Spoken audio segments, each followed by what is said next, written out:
আর শুরুতেই যে খবরে আমরা নজর রেখেছি, আরজি কর ধর্ষণ খুনের মামলায় চার্জশিট, আজই প্রথম চার্জশিট দিচ্ছে সিবিআই। 58 দিনের মাথায় চার্জশিট সিবিআইয়ের। সঞ্জয় রায়কেই ধর্ষক খুনি বলে উল্লেখ। আরো একবার আপনাদেরকে জানাবো, 58 দিনের মাথায় আরজি কর ধর্ষণ খুনের মামলায় চার্জশিট, আজই প্রথম চার্জশিট দিচ্ছে সিবিআই। যে ছবি আপনাদেরকে দেখাচ্ছি, সিবিআই আজই চার্জশিট দিতে চলেছেন, চার্জশিট জমা দিতে চলেছে। ঠিক 58 দিনের মাথায় সঞ্জয় রায়কেই ধর্ষক খুনি বলে উল্লেখ। যে ঘটনা নিয়ে আমরা দেখেছি তোলপাড় রাজ্য রাজনীতি, দফায় দফায় বিক্ষোভ, দেশ জুড়ে বিক্ষোভ আন্দোলন, সেই ঘটনার তদন্তভার সিবিআইয়ের হাতে যায় এবং তারপর আজ 58 দিনের মাথায় প্রথম চার্জশিট দিচ্ছে সিবিআই। সঞ্জয় রায়কেই ধর্ষক খুনি বলে উল্লেখ করা হয়েছে। মত্ত অবস্থায় ধর্ষণ খুনের উল্লেখ রয়েছে এই চার্জশিটে। আরো একবার আপনাদেরকে জানাবো, 58 দিনের মাথায় চার্জশিট জমা দিচ্ছে সিবিআই। আরজি কর ধর্ষণ খুনের মামলায় আজ প্রথম চার্জশিট দিচ্ছে সিবিআই এবং এই চার্জশিটে সঞ্জয় রায়কেই ধর্ষক খুনি বলে উল্লেখ করা হয়েছে। মত্ত অবস্থায় ধর্ষণ খুনের উল্লেখ রয়েছে চার্জশিটে। প্রতিনিধি অর্পিতা এই মুহূর্তে আমাদের সঙ্গে রয়েছেন, সরাসরি অর্পিতা থেকে একবার জানার চেষ্টা করি। অর্পিতা, তাহলে কি আজ যে চার্জশিট জমা হচ্ছে সেই চার্জশিটে সঞ্জয় রায়কেই মূল অভিযুক্ত ধর্ষক খুনি বলে উল্লেখ করা হচ্ছে? যে ধর্ষণের যে ঘটনা, সেই ঘটনাতে এই প্রথমবার চার্জশিট পেশ করতে চলেছে সিবিআই তদন্তকারী আধিকারিকরা। তুমি এখন যে ছবি তুমি দেখছো সেটি হলো শিয়ালদা আদালতের। এই মুহূর্তে কিন্তু শিয়ালদা আদালতে এই সিবিআই তদন্তকারী আধিকারিকরা অর্থাৎ সীমা পাঞ্জা সহ একাধিক তদন্তকারী যারা অফিসার, যারা অন্যান্য যারা অফিসার যারা রয়েছেন, তারা এই মুহূর্তে শিয়ালদা আদালতে তারা এসেছেন এবং চার্জশিট কিছুক্ষণের মধ্যেই কিন্তু তারা জমা দেবেন। এই প্রসঙ্গে উল্লেখযোগ্য যে 60 দিনের মাথায় বিএনএসএস অ্যাক্টে কিন্তু 60 দিনের মাথায় সাধারণত চার্জশিট দেওয়া হয়, কিন্তু নর্মাল যে আইপিসির যে সেকশন সেখানে কিন্তু দেখা হয় যে 90 দিনের মাথায় চার্জশিট দেওয়া হতো।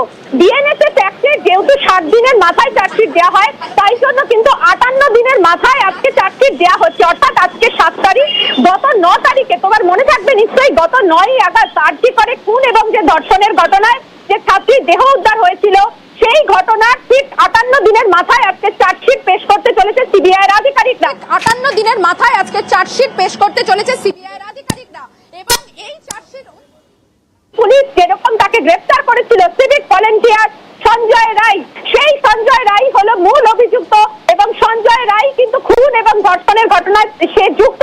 তার কারণ সঞ্জয় রায় মত্ত অবস্থায় ঘটনার দিন অর্থাৎ 8ই আগস্ট সে রাত্রিবেলায় সে ঢোকে এবং তারপরে সেখানে মত্ত অবস্থায় সেমিনার হলে যখন ওই তরুণী চিকিৎসককে দেখে যে তিনি সেখানে শুয়ে রয়েছেন, তখন সেখানে গিয়ে কিন্তু তাকে ধর্ষণ করার সেখানে প্রথমে চেষ্টা করে। তিনি প্রতিহত করলে তার মুখ চেপে স্নোদারিং করে, অর্থাৎ দম বন্ধ করে তাকে হত্যা করে এবং তারপরে সে কিন্তু সেখানে তিনি যখন মারা যান সেটা না বুঝেই কিন্তু তাকে ধর্ষণ করতে শুরু করে বলে দাবি সিবিআই এর। অর্থাৎ ধর্ষণ এবং খুনে সঞ্জয় রায় কিন্তু অভিযুক্ত, এমনটাই সিবিআই এর চার্জশিটে উল্লেখ। শুধু তাই নয়, এই ঘটনার পরে যারা কিনা ঘটনাকে ধামাচাপা দেওয়ার চেষ্টা করেছে, অর্থাৎ এই ঘটনাকে যারা কিনা আত্মহত্যার ঘটনা বলে ধামাচাপা দেওয়ার চেষ্টা করেছে, সেই আত্মহত্যার ঘটনাকে কেন বলা হলো, এফআইআর কেন দেরিতে করা হলো এবং এই ঘটনাকে কালা থানায় বসে সেখানে যে সমস্ত নথি বানানো হয়েছিল, অর্থাৎ ষড়যন্ত্র এবং তথ্য প্রমাণ লোপাটের যে ঘটনা, সেই ঘটনাতে কিন্তু ইতিমধ্যেই কয়েকজনকে, তুমি জানো যে সন্দীপ ঘোষ আরজি করে প্রাক্তন অধ্যক্ষ এবং এই কালা থানার যে ওসি অভিজিৎ মন্ডল, তাকে গ্রেফতার করেছে সিবিআই এর সিবিআই স্পেশাল ক্রাইম ব্রাঞ্চের আধিকারিকরা এবং এই ঘটনায় অন্যান্য যারা যুক্ত যারা রয়েছে তাদের খোঁজে কিন্তু তল্লাশি করবে এবং তদন্ত করবে সিবিআই আধিকারিকরা। ফলে এই যে খুন এবং ধর্ষণের ঘটনাতে সঞ্জয় রায় কিন্তু অভিযুক্ত, এমনটাই কিন্তু আমরা জানতে পারছি সিবিআই সূত্র থেকে। সিবিআই ইতিমধ্যেই স্পেশাল ক্রাইম ব্রাঞ্চের আধিকারিকরা, তদন্তকারী অফিসার সহ আজকেই কিন্তু পুজোর আগে, ঠিক আজকেই 7 তারিখ, আজকে 58 দিনের মাথায় চার্জশিট পেশ করতে চলেছে সিবিআই তদন্তকারী আধিকারিকরা। এই ছবি তুমি যে দেখতে পাচ্ছ সেটা একেবারে নিউজ 18 বাংলার এক্সক্লুসিভ সেই ছবি, যেখানে কিনা তদন্তকারী অফিসার সহ সিবিআই স্পেশাল ক্রাইম ব্রাঞ্চের আধিকারিকরা এবং আইনজীবীরা তারা কিন্তু এসেছেন শিয়ালদা আদালতে। তারা আজকে পেশ করতে চলেছেন ধর্ষণ এবং খুনের ঘটনায় এই প্রথম চার্জশিট, অর্থাৎ আরজি করে খুন এবং যে ধর্ষণের ঘটনা ঘটেছিল চিকিৎসককে, সেই ঘটনাতে প্রথম এই চার্জশিট, যা কিনা অত্যন্ত গুরুত্বপূর্ণ। আর এখানেই সব থেকে বড় উল্লেখ যে এই তথ্য যে প্রমাণ লোপাট এবং তার সঙ্গে যে ষড়যন্ত্র, সেই ঘটনাতে আর কারা যুক্ত সেই বিষয় কিন্তু সিবিআই এর যে ইনভেস্টিগেশন, সেই ইনভেস্টিগেশন কিন্তু চলবে। তবে আপাতত কিন্তু সঞ্জয় রায় যে ঘটনাস্থলে একাই ছিল সে কথা কিন্তু উল্লেখ রয়েছে। তবে তথ্য প্রমাণ লোপাট এবং তার সঙ্গে ষড়যন্ত্রে অন্যান্য যারা যুক্ত রয়েছে তাদেরও খোঁজে তল্লাশি করবে সিবিআই আধিকারিকরা। তবে এই বিষয় তোমাকে জানাই যে এই ঘটনাতে ইতিমধ্যেই সন্দীপ ঘোষ এবং তার সঙ্গে অভিজিৎ মণ্ডল দুজনকেই কিন্তু গ্রেফতার করেছে স্পেশাল ক্রাইম ব্রাঞ্চের আধিকারিকরা। এবং এই ঘটনাতে তাদের যারা সাহায্য করেছে বা তাদের কাছে যে সমস্ত ফোন এসেছে সেখানে কি কোনো রকম কারো কোনো কিছু প্রভাবশালী কারো ফোন এসেছিল কিনা সেই বিষয়গুলো কিন্তু খতিয়ে দেখবে সিবিআই আধিকারিকরা।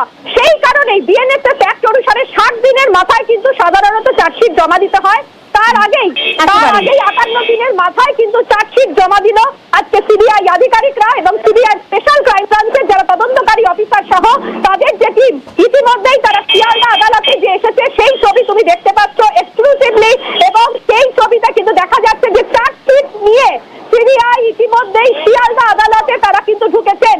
কিছুক্ষণের মধ্যেই সেই চার্জশিট কিন্তু জমা পড়বে এবং এই চার্জশিট অত্যন্ত গুরুত্বপূর্ণ সিবিআই এর কাছে। এবং অর্পিতা, আর কিছুক্ষণের মধ্যেই চার্জশিট জমা পড়তে চলেছে। আমরা জানি যে আরজিকর হাসপাতালে মহিলা চিকিৎসক ধর্ষণ ও খুনের ঘটনার পর 4 দিন নিজেদের হেফাজতে রেখে মূল অভিযুক্ত সঞ্জয় রায়কে জেরা করতে পেরেছিল কলকাতা পুলিশ। আর ঠিক তারপর আমরা জানি যে গত 13ই আগস্ট জেরা করে ধর্ষণ ও খুনের তদন্তভার নেয় সিবিআই। তারপর দফায় দফায় জেরা চলে, জিজ্ঞাসাবাদ চলে, পলিগ্রাফ টেস্টও চলে। সঞ্জয় রায় মূল অভিযুক্ত, চার্জশিটে তার উল্লেখ রয়েছে। খুনের কারণ কি, মোটিভ কি, সঞ্জয় রায় কে, তার ব্যাকগ্রাউন্ড কি জানবো। আমাদের আরেক প্রতিনিধি সান্নিক এই মুহূর্তে আমাদের সঙ্গে রয়েছেন। সান্নিক, আজকে সিবিআই প্রথম চার্জশিট জমা দিচ্ছে 58 দিনের মাথায়। সেখানে সঞ্জয় রায়কেই ধর্ষক খুনি বলে উল্লেখ করা হয়েছে। সঞ্জয় রায়ের ব্যাকগ্রাউন্ড সম্পর্কে তোমার থেকে জানার চেষ্টা করব। দেখো, এই সঞ্জয় রায় যখন তিনি গ্রেফতার হন তারপরেই আমরা দেখিয়েছিলাম, সেই সময় তার বাড়ি সেখানে আমরা গিয়েছিলাম, সেখানে পৌঁছে গেছিলাম। তার পাশাপাশি যে ব্যারাকে সে থাকতো, একজন সিভিক ভলেন্টিয়ার হওয়া সত্ত্বেও কলকাতা আর্ম পুলিশের 4th ব্যাটালিয়নের ব্যারাকে সে থাকতো। আমরা সেই ছবিও তুলে ধরেছিলাম। ভবানীপুরে একেবারে এসএসকেএম হাসপাতালের পাশে একটা বাড়ি থেকে সে উঠে এসেছে এবং সেই বাড়ির আশেপাশে যখন তার ব্যাপারে আমরা গিয়ে খোঁজ খবর করি সেখানেও কিন্তু আমরা শুনেছিলাম একাধিক এইরকম ঘটনার, এরকম প্রতারণার ঘটনার সঙ্গে তার নাম কিন্তু স্থানীয় মানুষজন বলছিলেন যে তার বাড়ি কাউকে লিখে দেবেন বলে তার কাছ থেকে সে টাকা নিয়েছে। এবং এই রকম অনেক ঘটনা, কারোর কাছ থেকে পুলিশে চাকরি করিয়ে দেবে বলে সে টাকা নিয়েছে। একাধিক অভিযোগ কিন্তু এই সঞ্জয় রায়ের বিরুদ্ধে এর আগেও আমরা শুনেছি। এবং এই সঞ্জয় রায় তার পরিচয়, সেই পরিচয় কিন্তু তিনি একজন কলকাতা পুলিশের সঙ্গে যুক্ত একজন সিভিক ভলেন্টিয়ার। এবং এই সিভিক ভলেন্টিয়ার হওয়া সত্ত্বেও তার এত প্রভাব প্রতিপত্তি কিভাবে হলো, সে কলকাতা পুলিশের পুলিশ লেখা বাইক নিয়ে সে কিভাবে তার এলাকায় এসে ঘুরে বেড়াতো, এই সমস্ত প্রশ্ন কিন্তু উঠতে শুরু করেছিল।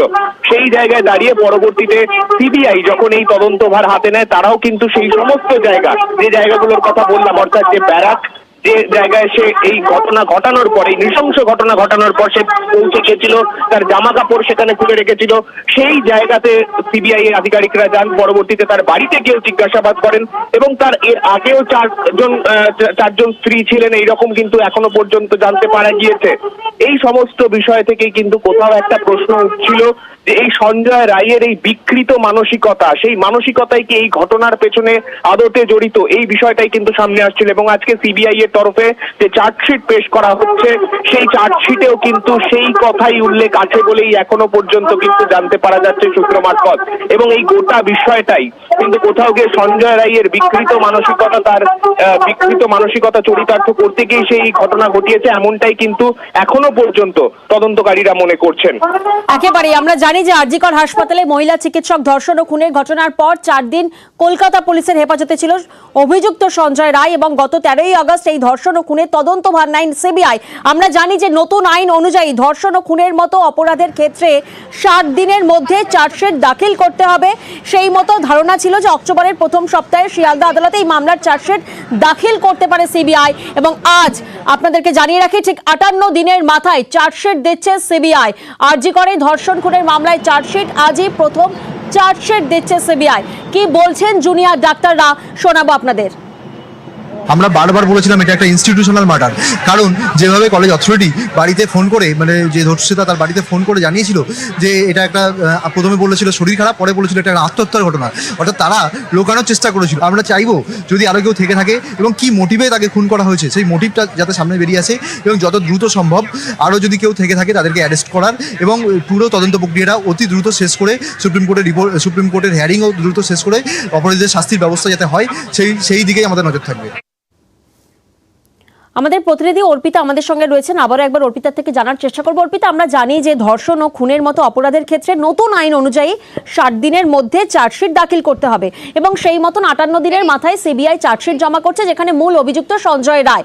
সেক্ষেত্রে খুনের কারণ কি ছিল, খুনের মোটিভ কি, কিছু জানা যাচ্ছে?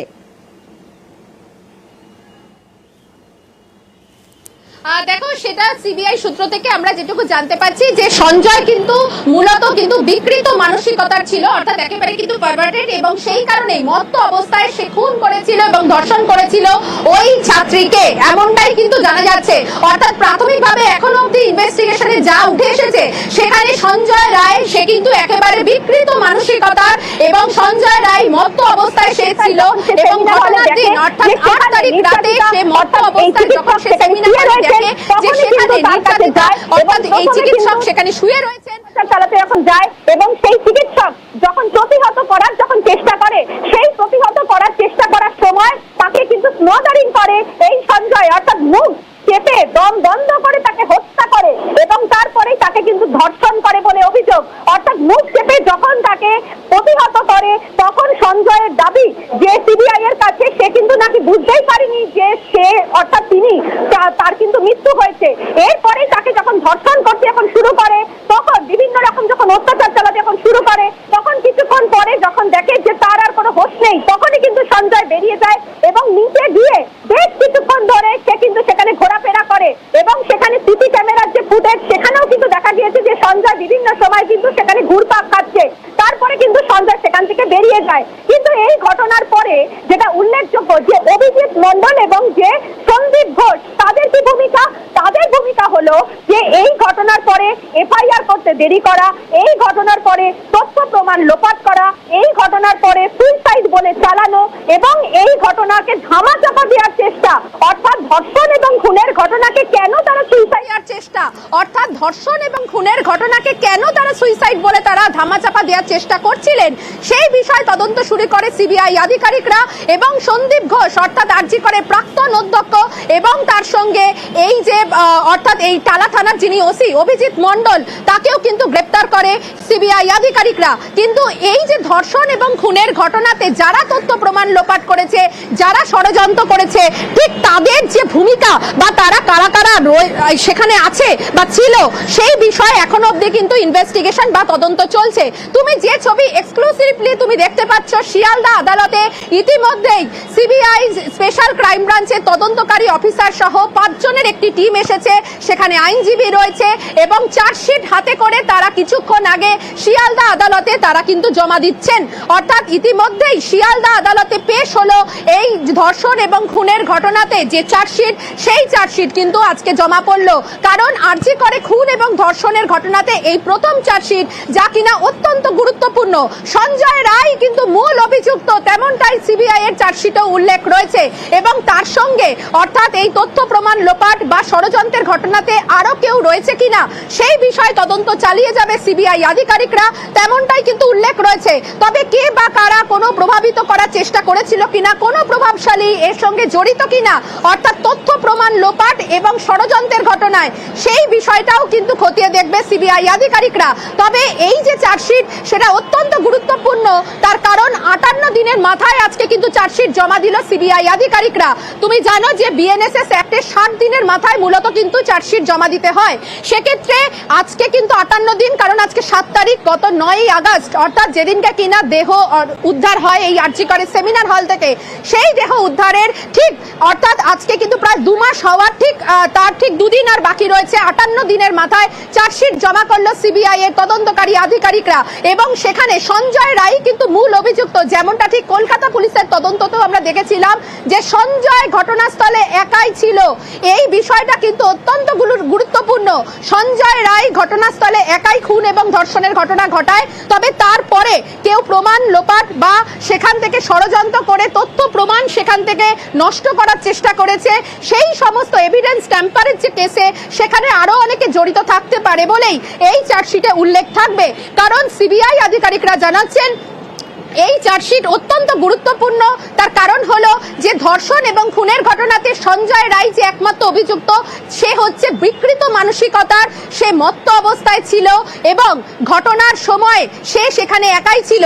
কিন্তু তারপরে যে ঘটনাক্রম, যেখানে কিনা দেখা যাচ্ছে মোবাইল, ল্যাপটপ, অ্যাক্সেসরিজ, সেই সমস্ত জায়গা থেকে হাতের ছাপের দাগ উধাও কেন? সিবিআই তদন্তকারীরা তারা যেটা মনে করছেন যে এর মধ্যে কেউ বা কারা কিন্তু ষড়যন্ত্র করেছিল এবং তথ্য প্রমাণ লোপাট করেছিল। এই চার্জশিটে কি সন্দীপ ঘোষ বা অভিজিৎ মণ্ডলেরও নাম রয়েছে বা থাকতে পারে, এমন কিছু জানা যাচ্ছে?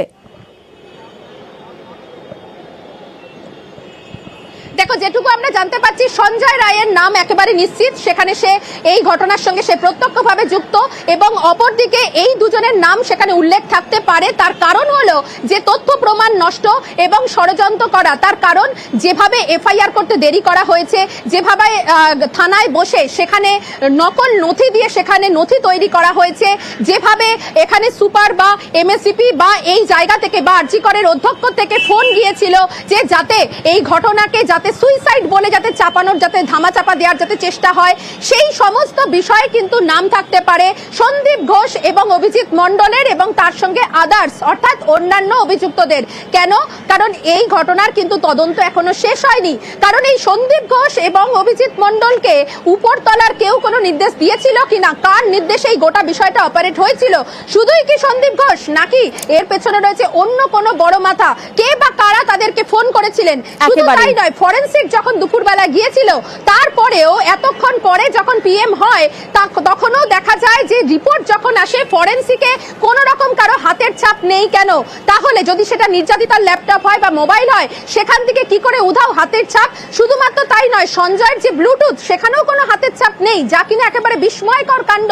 এবং সেই জায়গা থেকেই সিবিআই আধিকারিকরা সন্দেহ করছে যে তথ্য প্রমাণ গোপন করা বা নষ্ট করা এবং ষড়যন্ত্রের অভিযোগে আরো অনেকে জড়িত থাকতে পারে বলেই সিবিআই এর দাবি। সিবিআই আজকে আরজি করে খুন এবং ধর্ষণের যে ঘটনা, সেই ঘটনাতে প্রথমবার আজকে শিয়ালদা আদালতে চার্জশিট জমা দিচ্ছে, এমনটাই সিবিআই সূত্র থেকে খবর। মিমি। বেশ, অর্পিতা, আমি প্রিয়াঙ্কা বলছি। আরজি করে ধর্ষণ ও খুনের ঘটনায় আজই প্রথম চার্জশিট জমা দিচ্ছে সিবিআই। গত 9 আগস্ট আরজি করে চিকিৎসকের দেহ উদ্ধার হয়। চার্জশিটে নাম উল্লেখ রয়েছে সঞ্জয় রায়। ধর্ষণ ও খুনে যুক্ত সঞ্জয় পারভার্টেড, মত্ত অবস্থায় এসে ধর্ষণ ও খুন করে। অন্যদিকে আমরা জানি যে তথ্য প্রমাণ লোপাটে ষড়যন্ত্রে অভিজিৎ মণ্ডল ও সন্দীপ ঘোষের নাম উল্লেখ থাকতে পারে। আর কিছুক্ষণের মধ্যে চার্জশিট জমা দিতে চলেছে সিবিআই। ঠিক 58 দিনের মাথায় চার্জশিট জমা দিতে চলেছে সিবিআই। আরজি কর হাসপাতালে মহিলা চিকিৎসক ধর্ষণ ও খুনের ঘটনার পর আমরা জানি 4 দিন কলকাতা পুলিশের হেফাজতে ছিল মূল অভিযুক্ত সঞ্জয় রায়। এরপর সিবিআই তদন্তভার নেওয়ার পর দফায় দফায় চলে জিজ্ঞাসাবাদ, চলে পলিগ্রাফ টেস্ট এবং আজকে যে প্রথম চার্জশিট জমা দিতে চলেছে সিবিআই, সেখানে মূল অভিযুক্ত সঞ্জয় রায়। কে এই সঞ্জয় রায়? কিভাবে এতটা মর্মান্তিক ঘটনা ঘটলো সেদিন?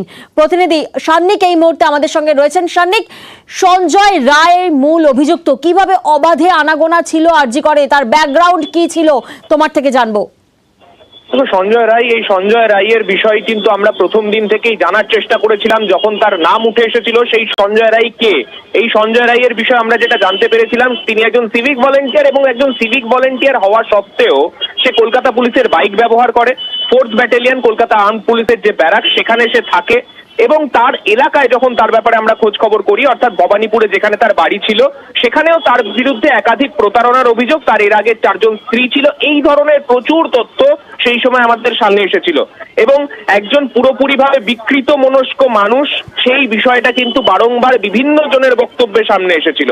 আজকে সিবিআই এর তরফে যে চার্জশিট পেশ করা হচ্ছে, সেই চার্জশিটেও কিন্তু সঞ্জয়ের বিরুদ্ধে এই ধরনের অভিযোগের কথাই উল্লেখ আছে বলে সূত্রের খবর।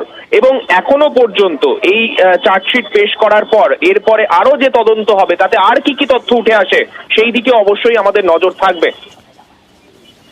একেবারেই।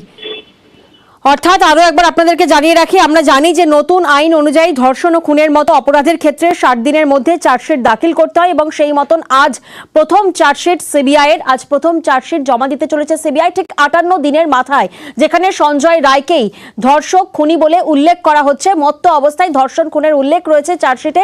আমরা জানি যে কলকাতা পুলিশ প্রথম গ্রেফতার করে আরজিকর হাসপাতালে মহিলা চিকিৎসক ধর্ষণ ও খুনের ঘটনার পর মূল অভিযুক্ত সঞ্জয় রায়কে তারপর কলকাতা পুলিশের তরফ থেকে দফায় দফায় জিজ্ঞাসাবাদ করা হয়। ঠিক তারপর গত 13ই আগস্ট এই ধর্ষণ ও খুনের তদন্ত ভার নেয় সিবিআই, আর তারপর থেকে 2 সপ্তাহ টানা হেফাজতে থাকাকালীন সঞ্জয় রায়কে জিজ্ঞাসাবাদ করেন সিবিআইয়ের আধিকারিকরা। এমনকি বেশ কিছু তথ্য যাচাই করতে সিবিআই সিভিক ভলেন্টিয়ার সঞ্জয় রায়ের পলিগ্রাফ টেস্টও করান, এবং কিন্তু তাতে নতুন কোনো তথ্য কি পাওয়া গিয়েছিল? প্রতিনিধি অর্পিতা এই মুহূর্তে আমাদের সঙ্গে রয়েছেন। অর্পিতা, এই যে আজকের চার্জশিটে সঞ্জয় রায়কে মূল অভিযুক্ত করা হচ্ছে, খুনের কারণ কি, মোটিভ কি, এই চার্জশিটে আর কিছু জানা যাচ্ছে?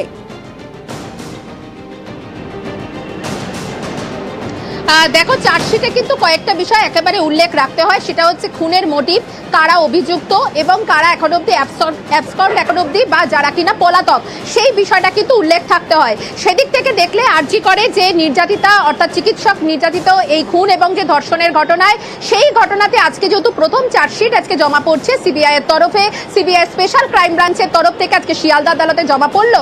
ফলে সেই ঘটনাতে কিন্তু মূলত উল্লেখ থাকছে যে মূল অভিযুক্ত হচ্ছে সঞ্জয় রায়। সঞ্জয় রায় ঘটনাস্থলে একাই খুন এবং ধর্ষণের ঘটনা সে ঘটায়, এবং সঞ্জয় হচ্ছে বিকৃত মানসিকতার একেবারে ব্যক্তি।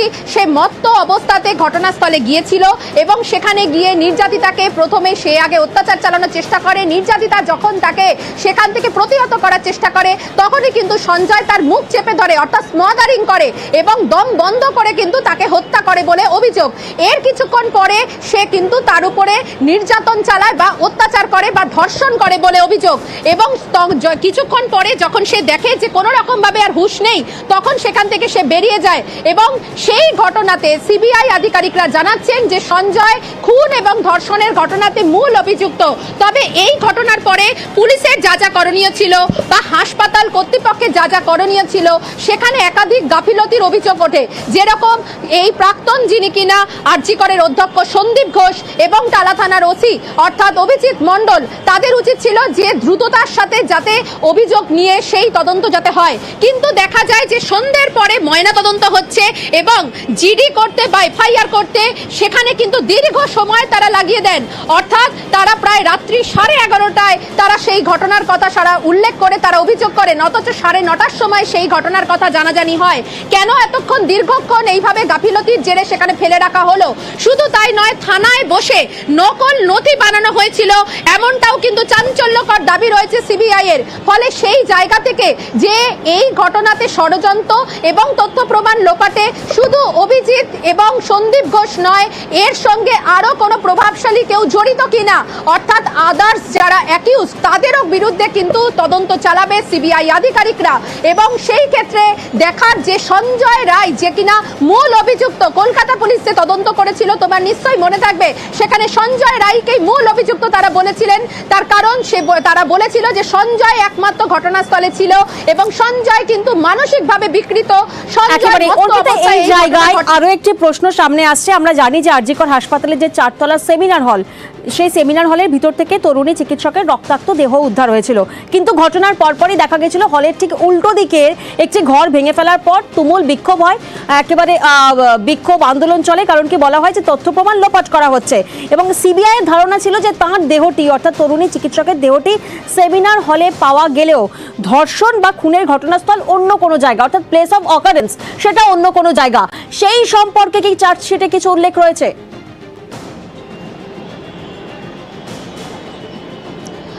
দেখো, এই যে প্লেস অফ অকারেন্স যে অল্টার করা হয়েছে তার কিন্তু কয়েকটা মিনিং রয়েছে। যেমন যেখানে তাকে শোয়ানো হয়েছিল সেই চাদর হয়তো বদলানো হয়েছিল, যেখানে তাকে রাখা হয়েছিল সেখান থেকে কোনো তথ্য প্রমাণ হয়তো লোপাট করা হয়েছিল, সেই হিসাবেও কিন্তু তারা প্লেস অফ অকারেন্স অর্থাৎ অল্টার করার যে কথা সেই বিষয়ে কিন্তু তারা ইঙ্গিত দিতে পারেন। তবে অন্য কোথাও খুন করে এখানে রাখা হয়েছে এমনটা কিন্তু ইঙ্গিত আপাতত পাওয়া যায়নি। ফলে এই প্লেস অফ অকারেন্স যে অল্টার করা হয়েছে সেই পিও অল্টার করার অর্থ কিন্তু কিন্তু সেখান থেকে চাদর বদলানো হয়েছে, সেখান থেকে যে সমস্ত ল্যাপটপ অ্যাক্সেসরিজ বা যে সমস্ত মোবাইল বা ব্লুটুথ পাওয়া গিয়েছিল সেখানে কারো কোনো হাতের ছাপ মেলেনি, যা কিনা অত্যন্ত গুরুত্বপূর্ণ। অর্থাৎ ফরেনসিক যে রিপোর্ট, সেই ফরেনসিক আধিকারিকরা যখন তার সংগ্রহ যখন করেন তখন তো সেখানে কারো হাতের চিহ্ন থাকবে। অর্থাৎ তরুণী তার যে মোবাইল ইউজ করতেন তার সেই মোবাইলে হাতের চিহ্ন থাকার কথা, যে ল্যাপটপ ইউজ করতেন তার সেই হাতের চিহ্ন থাকার কথা, সঞ্জয় যে ব্লুটুথ যে ইউজ করতো তার হাতের ছাপে থাকার কথা। তাহলে সেগুলো গেল কোথায়? কে বা কারা সেগুলোকে একেবারে অল ক্লিন বা সমস্ত কিছু মুছে দিল? সেই বিষয়টা কিন্তু সিবিআইকে ভাবাচ্ছে।